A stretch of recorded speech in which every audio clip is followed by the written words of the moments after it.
sobre esse resgate que eu vou falar. O meu tema de hoje é o resgate. E eu quero mandar um abraço para o pessoal de Chicago, que está nesse momento, tem um grupo em Chicago acompanhando a gente. Sejam todos muito bem-vindos. Vamos abrir a Bíblia Sagrada em Hebreus, capítulo 9, versículo 28. Hebreus, capítulo 9, versículo 28. Esse é um tema muito importante. Nós vamos dedicar alguns poucos minutos tratando desse tema. Hebreus capítulo 9, verso 28. Aqueles que estão nos visitando, aqueles que estão aqui por primeira vez, ou quem sabe está sem uma Bíblia, você que está perto da pessoa, percebendo que ela precisa de uma Bíblia, ofereça a sua ou acompanhe com ela. Hebreus capítulo 9, verso 28.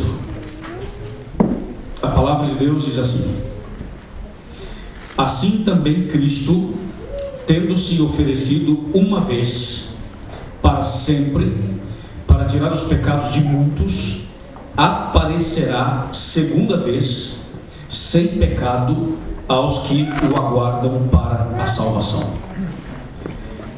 A nossa reflexão está centralizada nesse verso.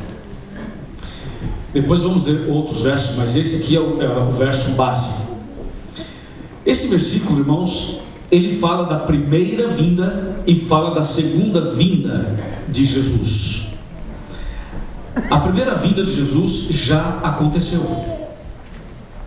Jesus veio aqui, nasceu de Maria e morreu na cruz.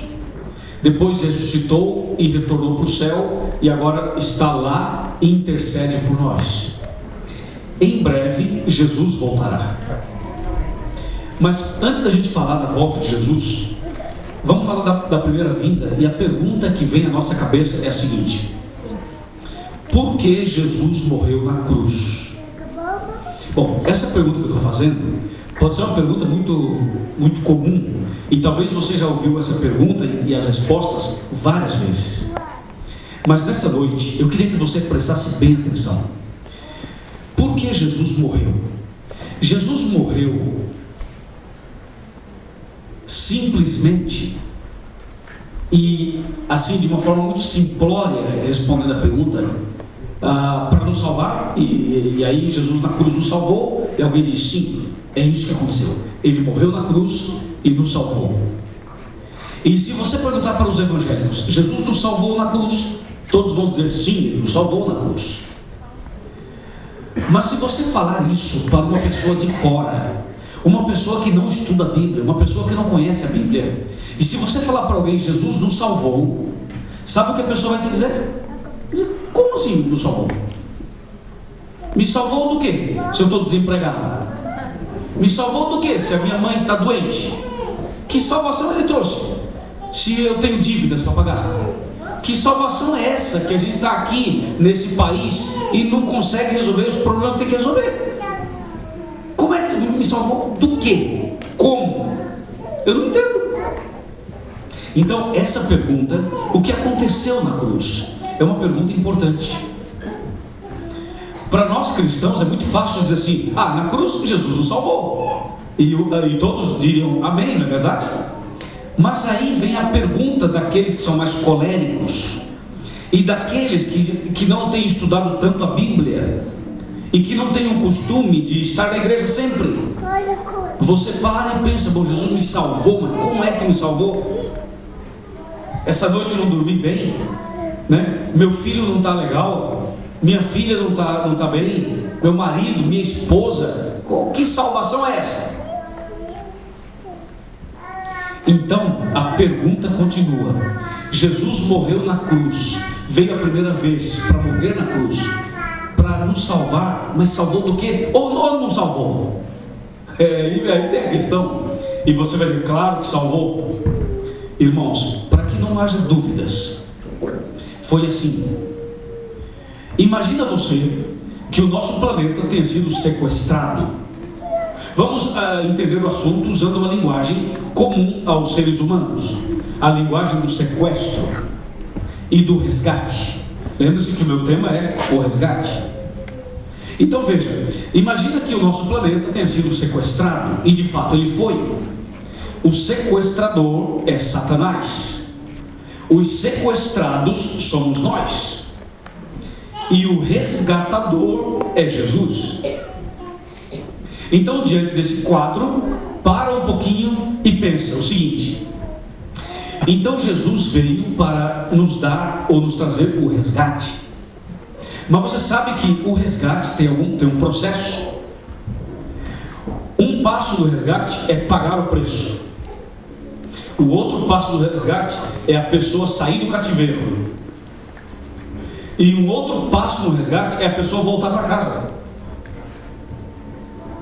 Somente aí que a gente vai comemorar.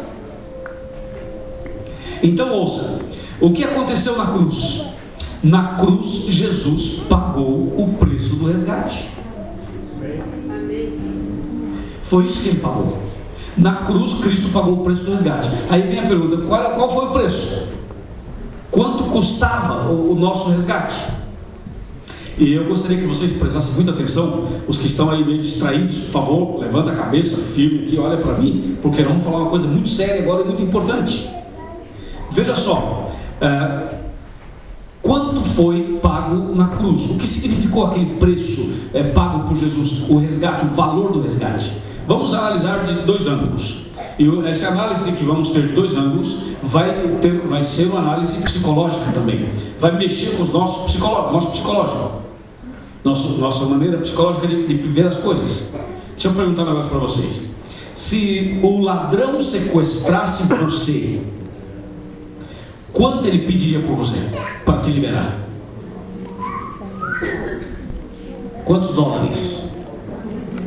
Quantos reais? E talvez você esteja pensando assim: pastor, se o ladrão me sequestrasse, acho que ia pedir uns 10 dólares, mais ou menos. Talvez alguns estejam pensando assim, né? Então vamos mudar a pergunta. E se o ladrão sequestrasse o teu marido, você pagaria quanto por ele? É melhor você não responder. Não responda. Porque pode ser que algumas resolvam dizer assim: olha, é um favor que faz, leva e não devolva. Você quer para levar? Você quer ficar com ele? E se o ladrão sequestrasse a sua esposa, você pagaria quanto por ela? Vamos mudar de assunto, né? Mas veja agora como vai mudar todo o cenário da nossa conversa aí psicológica. Olha aqui, ó. Se o ladrão sequestrasse o seu filho ou a sua filhinha, quanto você pagaria por ela ou por ele? Você vê que o clima muda aqui, né? O clima muda. Quando a gente diz assim de nós, de mim, mas o nosso filho, a nossa filha, aí não. Você sabe, se quer mexer com os pais, mexa com os filhos. Porque os filhos são para nós muito, muito, muito importantes. Mexam comigo, mas não mexam com os meus filhos. Por mais que eles estejam errados, são meus filhos. Você não tem o direito de mexer com meus filhos. Não é assim que as pessoas falam. E até na igreja os diáconos têm dificuldade. Quando uma criança está um pouquinho fora do normal e o diácono tem que entrar em ação, ele tem que tomar cuidado, porque de repente ele entra em ação e a mãe ou o pai dizer: peraí, né? É meu filho e tal. Então, irmãos, veja uma coisa: quanto vale uma pessoa? Qual é o valor real de uma pessoa? Quanto você vale? Quanto realmente vale uma pessoa?